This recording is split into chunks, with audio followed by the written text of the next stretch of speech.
বন্ধুরা, যাদের চুল একদমই লম্বা হতে চায় না তাদের চুলও পা পর্যন্ত লম্বা হবে এবং চুল হবে অনেক মোটা, ঘন, কালো।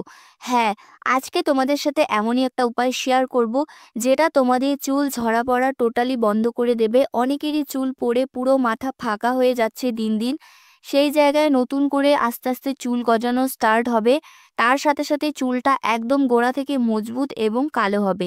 তো চলো দেখে নেওয়া যাক কিভাবে এই উপায়টি তোমরা বাড়িতে ব্যবহার করবে। তো তার আগে যারা প্রথমবার আমার ভিডিওটি দেখছো তারা অবশ্যই আমার চ্যানেলটিকে সাবস্ক্রাইব করে আমার পাশে থেকো। আর ভিডিওটি যদি তোমাদের ভালো লাগে অবশ্যই একটি লাইক করে যেও। তো এই রেমেডিটা তৈরি করার জন্য প্রথমে আমাদের লাগবে আমলকি। আমলকি আমাদের চুলের জন্য ভীষণ উপকারী। শুধু আমাদের চুলের জন্য না, আমাদের হেলথের জন্য অনেক বেশি উপকারী। যদি রোজ একটা করে আমলকি খাওয়া যায় তাহলে কিন্তু চুল পড়ার সমস্যা দূর হয়ে যাবে। বাট এটা যদি তোমরা ওপর থেকেও অ্যাপ্লাই করো তাহলেও কিন্তু অনেক ভালো উপকার পাবে। তো এখানে আমি নিয়েছি একটি আমলকি। আমলকিটা ভালো করে পরিষ্কার করে ধুয়ে ছোট ছোট টুকরো করে কেটে নিচ্ছি। এই আমলকির রস আমাদের লাগবে। আমলকির রস আমাদের হেয়ার গ্রোথটাকে বুস্ট করে। যাদের চুল একদমই বড় হতে চায় না, চুল থেমে গিয়েছে বড় হওয়া, সেই হেয়ার গ্রোথটাকে কিন্তু আবার কন্টিনিউ করবে, চুলটাকে আবার কিন্তু লম্বা করতে হেল্প করবে। অনেক বেশি ভালো কিন্তু এই আমলকির রস তোমাদের চুলের জন্য। তো দেখো এখানে আমি কিন্তু এই একটা আমলকি নিয়েছি। এখনকার জন্য এই একটা আমলকি যথেষ্ট। যদি তোমাদের চুলের অনেক বড় গোছ হয় সেক্ষেত্রে তোমরা কিন্তু দুটো আমলকিও ব্যবহার করতে পারো। আর আমলকির সাথে আমাদের এখানে লাগবে পেঁয়াজের রস। পেঁয়াজটাও কতটা উপকারী সেটা কিন্তু আমরা কম বেশি প্রত্যেকেই জানি। আমাদের ঘরে থাকা উপকরণ দিয়েই কিন্তু আমরা আমাদের চুলের যত্ন নিতে পারি। বাট আমরা অনেকেই কিন্তু জানি না যে কিভাবে ব্যবহার করব বা কতটা ভালো রেজাল্ট পাবো। এইসব বিষয়ে কিন্তু আমাদের কোনো ধারণা থাকে না, তাই আমরা কিন্তু ভয়ে ব্যবহার করি না। কারণ আজকালকার দিনে কিন্তু এমন কেউ নেই যে যাদের চুল পড়ে না। ছোট থেকে বড় প্রত্যেকেরই কিন্তু এই চুল ঝরা পড়ার সমস্যা রয়েছে। নানান কারণে কিন্তু আমাদের চুল ঝরে যায় এবং আমাদের কিন্তু চুল ফেটে যায়। আবার অনেক সময় স্ক্যাল্পে চুলকানি হয়, অনেক ধরনের সমস্যা দেখা যায়, এমনকি উকুনেরও সমস্যা দেখা যায়। তো এই সব সমস্যাগুলো দূর করার জন্য আমাদের কিন্তু কিছু ঘরোয়া টোটকা ব্যবহার করা অবশ্যই দরকার। তো তোমরা এইভাবে ছোট ছোট রেমেডিগুলোর মাধ্যমে কিন্তু একটু ব্যবহার করবে, অনেক বেশি উপকার পাবে। তো এখানে আমি পেঁয়াজটাকেও ভালো করে কেটে নিয়েছি। আর প্রত্যেকের ঘরেই কিন্তু লাল পেঁয়াজটা থাকে। এই লাল পেঁয়াজটাই কিন্তু আমাদের চুলের জন্য ভীষণ উপকারী, কারণ লাল পেঁয়াজের মধ্যে প্রচুর পরিমাণে সালফার থাকে যা আমাদের চুলের গ্রোথটাকে কিন্তু বুস্ট করে। আর এখানে দেখো আমি দিয়ে দিচ্ছি কিছুটা জল। জল দিয়ে তারপরে কিন্তু আমি একদম ব্লেন্ড করে নিয়েছি। আর অবশ্যই একটু জল দিতে হবে, জল না দিলে কিন্তু ব্লেন্ড হতে চাইবে না।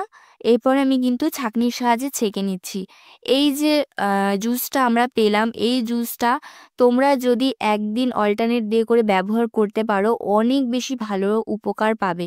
আর সপ্তাহে যদি তোমরা দুদিনও ব্যবহার করতে পারো তারপরেও কিন্তু 1 মাসের মধ্যেই কিন্তু তোমরা ফলাফলটা দেখতে পারবে যে কতটা চুলে ঘনত্ব বেড়েছে এবং চুলটা কতটা মজবুত হয়েছে।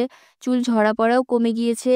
আর হেয়ারটা কিন্তু অনেক বেশি লংও হয়ে যাচ্ছে। তো এটা অবশ্যই তোমরা ব্যবহার করে দেখতে পারো। আমি বলব যে এটা কিন্তু বাচ্চাদেরও তোমরা ব্যবহার করাতে পারো, কারণ এটা একদমই ন্যাচারাল জিনিস, এর মধ্যে কোনো রকম কেমিক্যালস জাতীয় জিনিস নেই। আর এরপরে কিন্তু তোমাদের আরেকটা ইম্পর্টেন্ট জিনিস অ্যাড করে দিতে হবে, সেটা হচ্ছে চা পাতার জল। এখানে চা পাতাটা ফুটিয়ে নিয়েছিলাম, সেই জলটা আমি এখানে 1 চামচ দিয়ে দিলাম। এই চা পাতার জলটাও কিন্তু তোমরা মিস করো না। আর এরপরে তোমাদের ফেভারিট একটা অয়েল দিয়ে দিবে। এখানে যে অয়েলটা তোমরা রেগুলার ব্যবহার করো সেই অয়েলটাই তোমরা দিতে পারো 1 চামচ পরিমাণ। আর যদি তোমাদের কাছে ক্যাস্টর অয়েল থাকে তাহলে অবশ্যই ক্যাস্টর অয়েল দিয়ে দেবে, কারণ ক্যাস্টর অয়েলটা কিন্তু আমাদের চুলকে অনেক তাড়াতাড়ি লম্বা করতে সাহায্য করে। আর অনেকের কাছে না থাকতে পারে, সেক্ষেত্রে তোমরা এখানে নারকেল তেলও দিতে পারো বা 1 চামচ সর্ষের তেলও দিতে পারো। যেটা তোমাদের হাতের কাছে রয়েছে সেটাই তোমরা 1 চামচ পরিমাণ দিয়ে দেবে। সবগুলো উপাদানকে ভালো করে মিশিয়ে নিচ্ছি। এরপরে কিন্তু আমি এটা সাইডে রেখে দেবো। চলো পরবর্তী স্টেপটা তোমাদের দেখিয়ে দিই। এই যে রেমেডিটা তোমরা অ্যাপ্লাই করবে সেটা দুটো স্টেপে তোমাদের করতে হবে। তো এই যে আমি চা পাতার জলটা রেখেছিলাম বাকিটা, এর মধ্যে তোমাদের কিচ্ছু না, জাস্ট 1 চামচ শ্যাম্পু অ্যাড করে দিতে হবে। মানে যখন আমরা ফার্স্ট হেয়ার টনিকটা অ্যাপ্লাই করব, তারপরে তো আমাদের চুলে শ্যাম্পু করা প্রয়োজন, নইলে তো আমাদের চুল থেকে পেঁয়াজের গন্ধ করবে। তো এর জন্য যে আমরা শ্যাম্পু করব, নর্মাল শ্যাম্পু না করে তোমরা যে চা পাতা ফোটানো জলটা তৈরি করবে, সেই জলের মধ্যেই দিয়ে দেবে শ্যাম্পুটা।